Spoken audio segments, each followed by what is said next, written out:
Este meu texto é um texto que se insere num projeto que eu também pertenço, que é de filosofia e cinema. E a minha parte que eu conheço da filosofia da mente e competiu de fazer, fazer um inventariado de teorias da mente que se relacionam com o cinema. E este era sobre a psicanálise. Este texto foi pensado para não foi pensado não diretamente para aqui, mas para um público que é um bocado até o estilo da psicanálise, portanto tem que se começar umas coisas um pouco tanto básicas, certo? Antes de começar.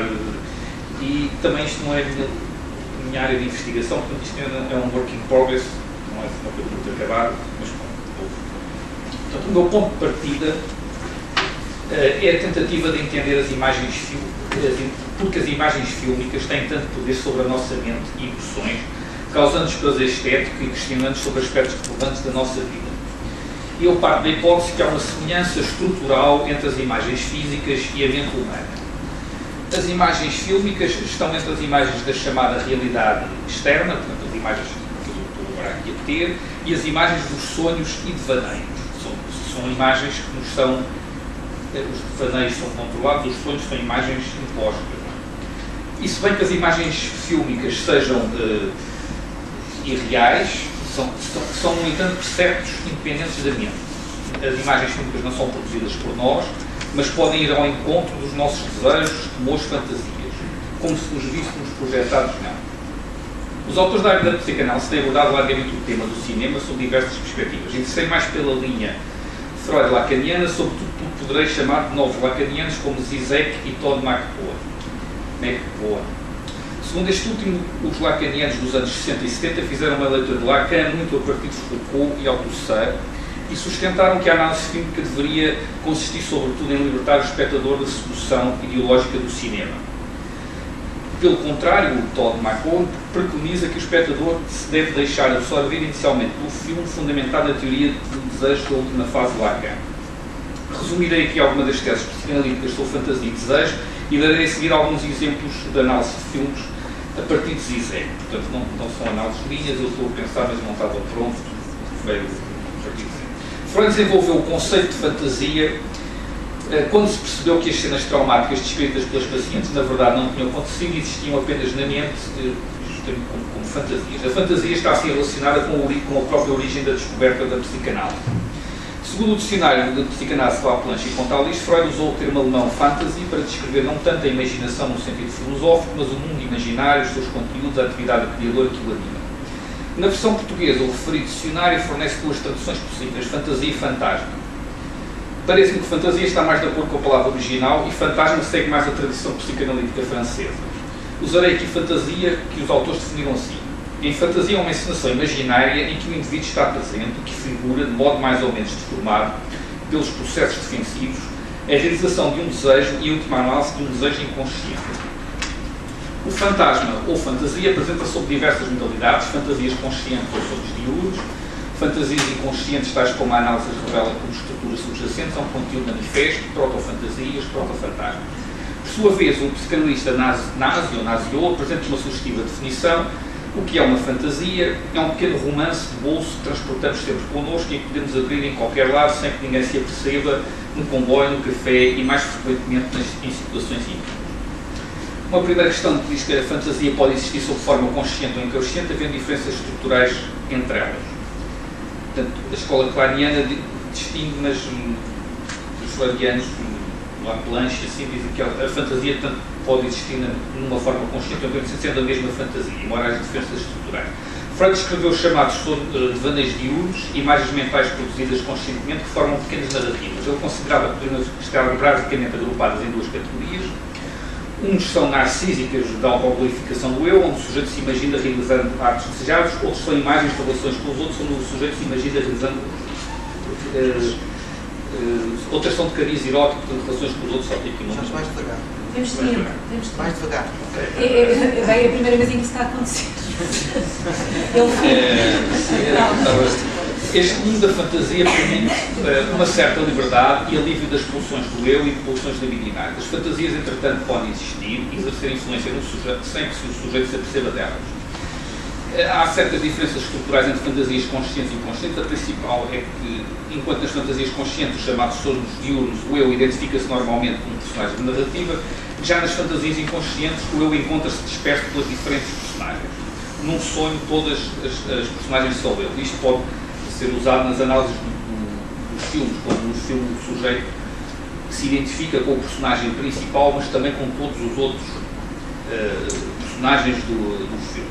Uma questão que se coloca a propósito da fantasia é a sua relação com a chamada realidade externa.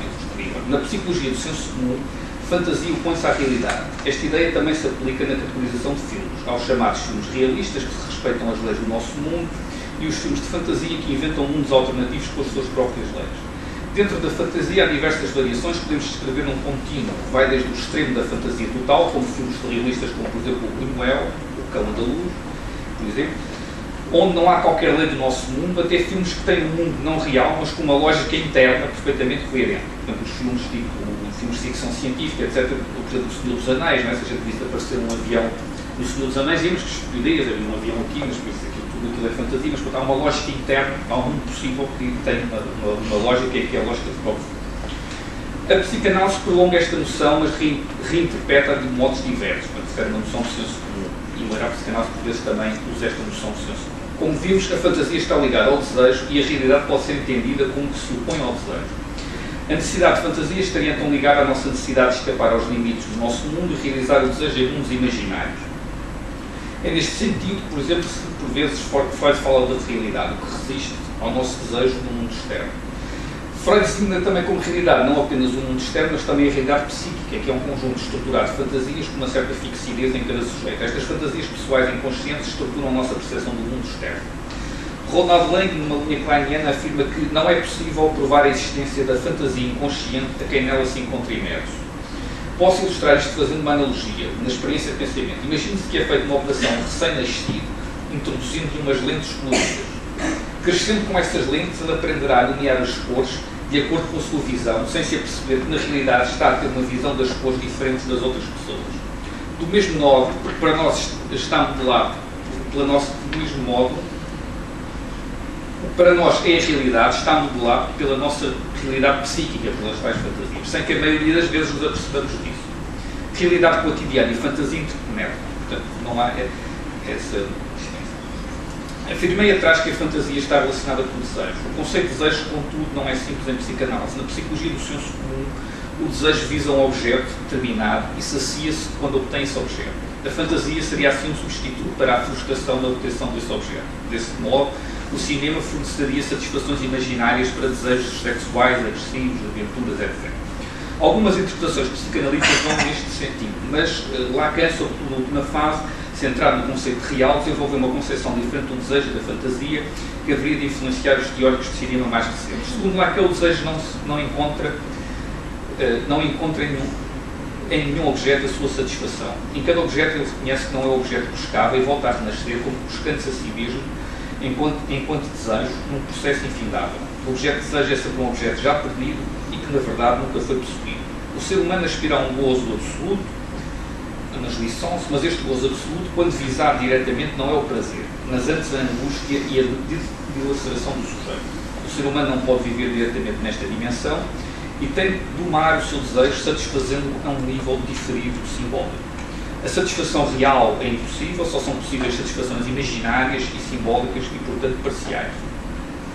Esta situação é, em alguns psicanalistas, descrita como a proibição da fusão com a mãe idealizada da infância. No entanto, Lacan coloca as coisas num plano mais abstrato. A mãe representa o grande outro do real, a coisa que a criança deseja possuir, mas que na realidade é impossível, pois a pulsão não atinge nunca o objeto, tornando sobre si mesmo. A separação da mãe pela proibição instaura o grande outro simbólico que a criança continua a querer satisfazer esse grande outro, mas não fazendo ideia como. E daí surge a fantasia. O grande outro é algo desconhecido, terrível, e a fantasia surge para o assimilar ao sujeito. A fantasia está depois do lado da nossa realidade e não do real, neste sentido. Ela é o apaziguamento de uma violenta exigência de gozo absoluto, simbolicamente expresso pela dissolução do sujeito na fusão com a mãe.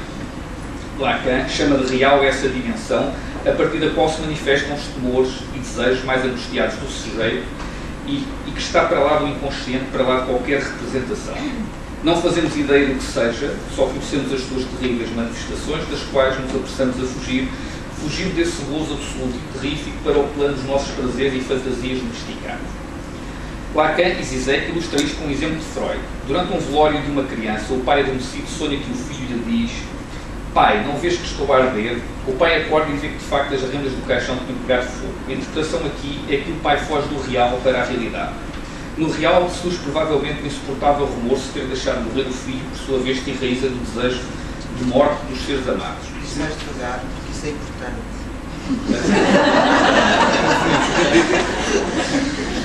No real surge o insuportável remorso de ter deixado morrer o filho, por sua vez que enraiza no desejo de morte dos seres amados. Zizek igualmente interpreta o final do filme Eyes Wide Shut, portanto os olhos bem fechados, em que a personagem de Nicole Kidman diz que o que é importante é haver sexo, ela diz mesmo fuck, sabe? Como fuga às terríveis investidas do real que ameaçam destruir o casal. O sexo conjugal é aqui o prazer possível como proteção contra o gozo que é angustiante. O sexo, nesta leitura, não é o que está por trás de tudo, mas pelo contrário, uma defesa. O sexo já é próprio uma defesa, não é? Porque, se lembram do filme, eles fogem a dessas fantasias masculinas e femininas que destroem o casal e o sexo conjugal é um sexo aceite. Esta atitude do desejo tem consequências no conceito de sublimação, que interessa para compreender as obras de arte e, consequentemente, o cinema. Por vezes interpreta-se a sublimação como sendo algo secundário em relação a uma satisfação real. Portanto, quer dizer, como não é possível satisfazer a verdade, sublimamos. Ora, de acordo com a teoria lacaniana, essa satisfação não existe, como vimos, pois em cada objeto que supostamente irá proporcionar essa satisfação, a falta manifesta-se-á. Na sublimação, é a própria estrutura do desejo que é assumida. A arte está sempre em relação com a coisa, que será uma leitura lacaniana da tese de Rilke, quando escreve nas elegias do hino a célebre frase: pois o belo nada mais é do que o começo do terrível que ainda suportamos e o admiramos porque sereno desdenha destruir. A coisa é o vazio impossível real, é o objeto que a pulsão nunca atinge contornando. O objeto pequeno A, portanto, aquela baixa mais objeto pequeno cá, é o índice ou testemunho da coisa como objeto perdido. Portanto, é positivo. Como afirma, isto é uma afirmação do psicanalista Marco Garcia Rosa. A arte não me parece, pois, ser um substituto da vida, mas uma dimensão diferente. No entanto, viver num registro puramente sublimatório não é satisfatório, pois não comove o corpo, que tem as suas exigências. No seu livro A Praga das Fantasias, Zizek, na esteira de Lacan, expõe 7 propriedades da fantasia. Penso que será útil de expor aqui 3 dessas propriedades. A primeira é que a fantasia não apenas expressa o desejo, ela também estrutura o desejo. Zizek aplica à fantasia a teoria kantiana do esquematismo transcendental que foi desenvolvido por Jean Piaget, por exemplo. Segundo esta teoria, constituímos os objetos do mundo por esquemas pré-existentes. Do mesmo modo, a fantasia delimita as coordenadas do nosso desejo. Indica-nos o que devemos desejar. Ela faz a mediação entre a estrutura simbólica e os objetos da realidade. As nossas fantasias, a nossa realidade psíquica, estrutura dentro dos objetos concretos do mundo aqueles que irão constituir o objeto do nosso desejo, sem que na maior parte das vezes estejamos conscientes disso. A fantasia permite assim a proteção contra o real, a parte devastadora, o gozo absoluto, impossível, estruturando o desejo dentro do campo das realidades possíveis.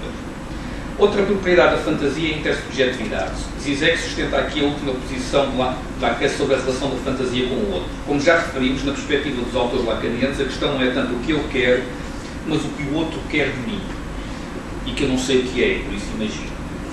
Zizek descreve o objeto pequeno A como aquilo que está no sujeito e que lhe dá valor, mas que é fantasia, não uma propriedade objetiva no sentido comum do termo.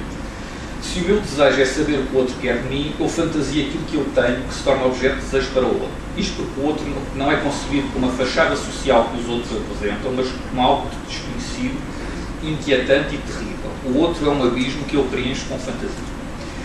Diversos filmes mostram personagens que têm algo que fascina, atrai, dá poder, mas que não é imediatamente visível e que se vai descobrindo, conservando-se sempre um rastro de mistério. Um dos mais populares é O Senhor dos Anéis, onde o personagem tem uma misteriosa relação especial com o anel. Uma terceira característica é a transgressão inerente. A fantasia tem uma expressão simbólica, mas excede e subverte sempre essa expressão. A obra de arte mostra isso com clareza. Toda a obra esconde algo ao mesmo tempo que mostra. Zizek dá o exemplo da Vênus de Milo, onde a ausência de braços acabou por se tornar um efeito estético. Toda a tentativa de completá-la resulta no chamado kitsch. Também no cinema atual há muitas vezes a tentação de preencher vazios, o que causa mau efeito, tecnicamente falando.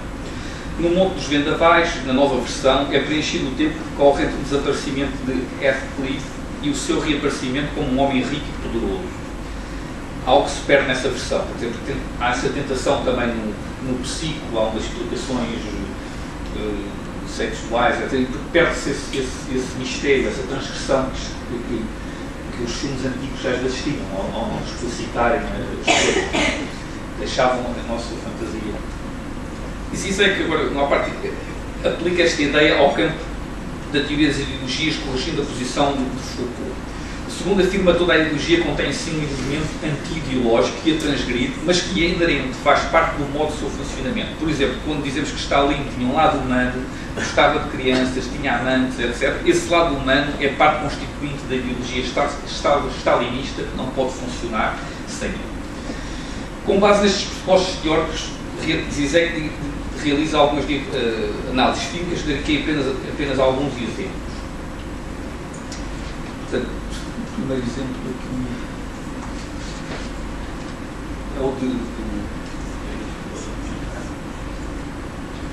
o de Solaris, é um filme um tanto enigmático de Tarkovsky, não sei se viram, a partir de um romance de Thalès na Holanda.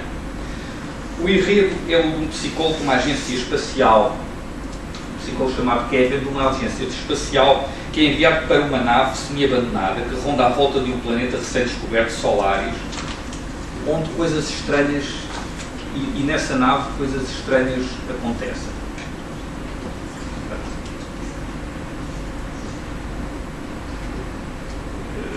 O planeta adquire várias formas, vêm-se formas de crianças, de pessoas. Os cientistas começam a ter alucinações e suicidam-se. A mulher de Kevin, que se tinha suicidado, ou de Kevin, aliás, que se tinha suicidado na Terra, começa a aparecer. Não se trata de uma alucinação, porque pode ser vista pelos outros e as suas moléculas são analisadas sendo diferentes das humanas. Ele tenta fazê-la desaparecer, inclusivamente lançando-a para o espaço, mas ela reaparece sempre. Ela tenta suicidar-se, mas não consegue da primeira vez e consegue depois uma segunda vez. Kevin começa a compreender que o planeta Solaris materializa os desejos inconscientes de cada um. Zizek defende aqui o livro de Len, que considera mais lacaniano que a interpretação junguiana de Tarkovsky. Este último parece considerar que o planeta permite uma viagem interior à verdade de nós próprios. Pelo contrário, na leitura de Zizek Lacan, o planeta é mais a coisa, o impossível real, uma máquina híbrida, para sempre distante, para sempre inalcançável, para sempre enigmática. Ela reúne ao mesmo tempo a autoridade absoluta e a proximidade extrema. O Solaris materializa as fantasias que nós nunca aceitaríamos. O grande outro deixa de ser apenas simbólico e virtual e passa a ser o grande outro do real, num processo análogo à psicose.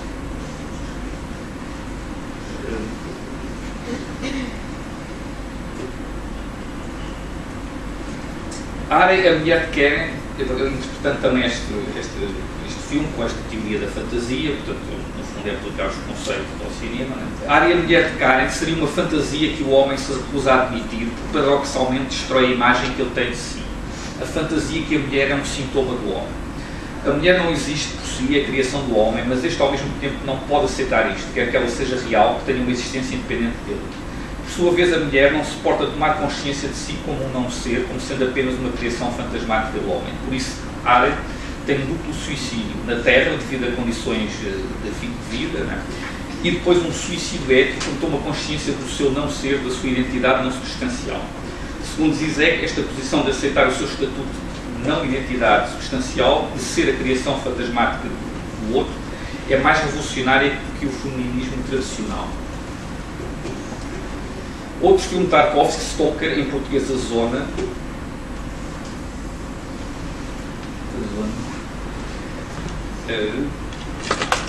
é um contraponto de acordo com Zizek a Solaris. Nos dois casos, Tarkovsky prefere a interpretação indiana dos romances da viagem, do romance da viagem interior, em detrimento da interpretação lacaniana da alteridade absoluta. O enredo é da existência de zonas proibidas e o de um stalker que passa pessoas para lá. Diz-se que as pessoas que entram nessa zona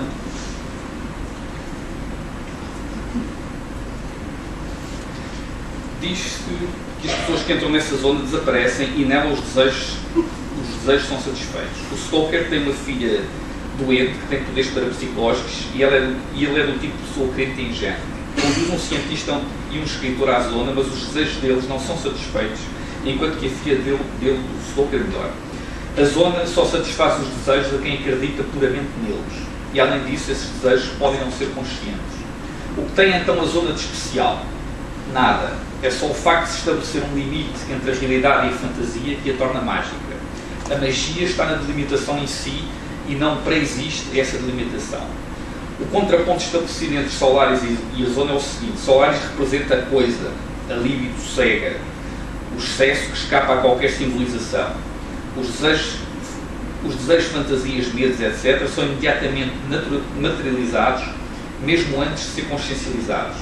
Mas estes desejos pertencem ao campo do gozo, jouissance, e não do prazer. Trata-se do trauma, do gozo excessivo, que é mais angústia que prazer.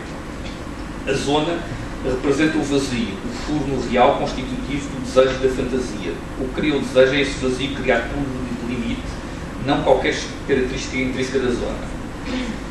Para que o desejo se realize é necessário que se verbalize realmente o desejo que temos e não aquilo que pensamos que temos. E isso nunca acontece porque o desejo não é formulado. Um outro exemplo, agora o último exemplo, para acabar de análise fílmica com estas teorias. O filme A Estrada Perdida de David Lynch causa um sentimento de estranheza e de consistência narrativa, o que leva por vezes os espectadores a dizerem que não se percebe nada, que devemos ligar apenas à força das imagens sem nos preocuparmos com o sentido. Por outro lado, há interpretações psicorredutoras que apresentam uma parte significativa do filme como sendo apenas uma alucinação do personagem. Zizek rejeita estas leituras e também as designa como New Age e a da teoria em voga da personalidade múltipla. Ilustra aqui apenas resumidamente como ele usa a teoria psicanalítica da fantasia para dar sentido ao filme e ao mesmo tempo mostrar porque nos causa esse sentimento de estranheza. Neste filme, David Lynch aborda o universo da fantasia nos filmes policiais e introduz, entretanto, um procedimento que cria estranheza. Enquanto que nos filmes policiais a fantasia é vertical em relação à realidade, Lynch se torna horizontal. Isto quer dizer que a fantasia já não é aquilo que está subjacente à realidade, mas aquilo que aparece ao lado da realidade. O filme tem duas partes. Na primeira vemos um casal. Na primeira vez um casal, Peter, um saxofonista de Los Angeles e René, num ambiente que parece um tanto irreal, numa atmosfera que faz lembrar os quadros de Lucas. No entanto, esta parte é que se aparenta mais à nossa realidade cotidiana. Fred é um homem impotente, consolado pela mulher por isso. Ele desconfia que ela o trai com outros homens. Aparece então num vídeo com ela morta na cama, é acusado de homicídio, condenado à morte e encerrado na prisão. Sofre fortes flores de cabeça, entretanto transforma-se em Peter, o outro que era o Fred, este é o Peter, um cancro viril e bem sucedido com mulheres. Isto para grande surpresa dos guardas da prisão, pois a narrativa não é estabelecida nenhum corte. Peter poderá ser interpretado como uma fantasia de Fred. No final, Peter volta de novo a transformar-se em Fred, pois a fantasia também falha. Em qualquer mundo possível e imaginário, Fred e Peter falham o seu desejo. Esta continuidade na narrativa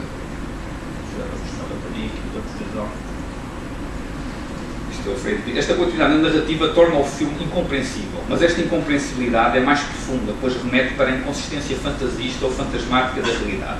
O que chamamos realidade contém incluídas fantasias inconscientes, impossíveis de unificar num todo racional. A dicotomia entre realidade cotidiana e asséptica e constrangedora, banal, e a fantasia terrífica, mas como mais verdadeira, é comum nos filmes de David Lynch, segundo Zizek. Ele rejeita a tese New Age em que Lynch quereria dizer-nos que por trás do horror há um núcleo de beatitude. Pelo contrário, para lá da banalidade cotidiana, há o que Zizek chama de fantasia fundamental, que é o mais absoluto horror. Ela é inconsistente, inconsciente, pois se entrássemos em contato com ela, o nosso ser subjetivo seria destruído. Zizek faz uma analogia com o uso do cloromorfórmio na anestesia. Segundo um autor do século XIX, o clorofórmio não evita a dor na operação, mas apenas quando acorda o sujeito não se lembra dela. Assim é a fantasia fundamental que isto nos quer fazer sentido. Uma dor excruciante que mantemos fora da consciência. De acordo com o seu método, Zizek focaliza 3 cenas da Estrada Perdida, que contém exemplificado o dispositivo fantasioso do filme. Portanto, o método Zizek consiste em analisar o filme todo, mas em centralizar-se em certas cenas que para ele sintetizam digamos, o dispositivo de gozo do filme, aquilo que faz as pessoas gostarem do filme, que é uma grande vantagem da análise psicanalítica, é mostrar o gozo contra as análises cognitivas que mostram só que não se tem isso. Esta aparece pela primeira vez. Refiro-me aqui apenas uma delas, ao homem misterioso. Portanto, uma das cenas que ele analisa é o homem misterioso. Isto tem animação. Já percebi. É o homem misterioso. Este aparece pela primeira vez numa festa e Fred afirma tê-lo conhecido em casa deste. Mais, diz-lhe que ele está lá nesse momento, o que Fred confirma telefonando. Portanto, ele está à frente de Fred, mas ele telefona-lhe também, por acaso ele também está em casa dele. Ele é o único personagem comum às 2 partes do filme, na parte em que ele é Fred e em que é Peter. Este homem misterioso representa o lado mais tóxico e destrutivo do nosso inconsciente, o mal absoluto. Zizek, entretanto, interpreta como sendo o outro que friamente tem acesso à nossa fantasia fundamental. Este é o núcleo mais subjetivo do nosso ser e, ao mesmo tempo, aquele que é mais inacessível. Que um outro possa ter perante mim acesso à minha fantasia fundamental, eis o que constitui o horror mais negro de imaginar. Zizek continua a análise aqui apenas mostrando, quis apenas mostrar, digamos, a utilidade desta teoria quando aplicada a filmes que muitas vezes são difíceis de interpretar. Muito obrigado.